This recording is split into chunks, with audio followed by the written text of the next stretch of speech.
I marvel at the fact that at the age of 17, when I'd never cracked open a Bible on my own, the previous year, a little bit of exposure had come. But prior to that, never opened a Bible.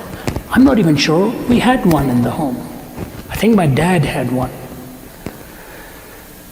But I'm lying in a hospital bed. Do you know why?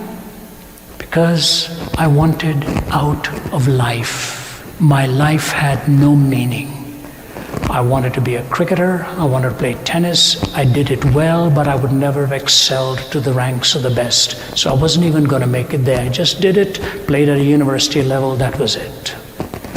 And as I'm lying in this hospital bed, having attempted to take my own life, a man walks in with a little red Gideon's New Testament. I couldn't reach out for it because my body was dehydrated. The moisture was gone. It was a servant in the house who rushed me to the hospital. And my mother takes that Bible that he gives and she says, "You really can't stay here. My son is in critical condition." And he said, "Ma'am, your son needs this more than anything else." And so he opens to John chapter 14, where Jesus is talking to Thomas. "I'm the way, the truth, and the life. No one comes unto the Father except through me."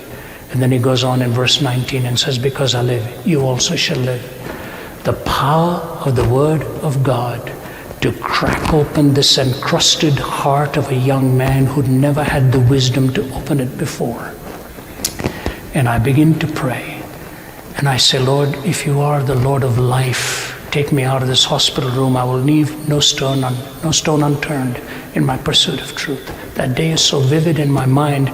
Every time I go to Delhi, my home city in India, I always take a taxi and I go and park outside that hospital room, and I just saw the hospital building, and I just sit there for about 10 or 15 minutes and recall what happened when I was 17 years old. Happened with the Word of God. Happened with the Word of God. And as I walked out of there, 5 days later, the doctor looked at me and he said, "Young man, we've given you back your life, but we cannot make you want to live." I just said, "Doctor, you don't need to worry about that." I had that little red New Testament and I walked away from that room.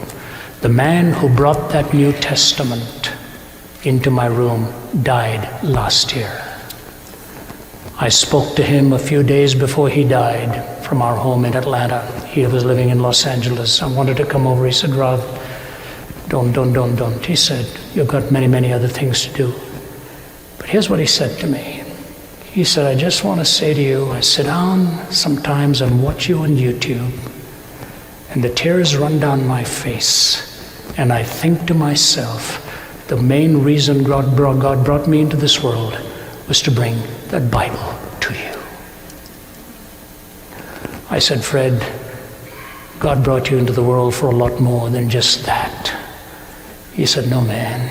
He said, "I just want you to know, I can't say enough of what it means that you're one of my sons in the faith, and it gives me the greatest amount of joy.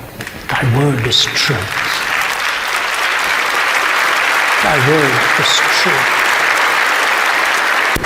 If there is just one application you take away from tonight, can I urge you to open the scriptures and make it a commitment to read the Gospel of John?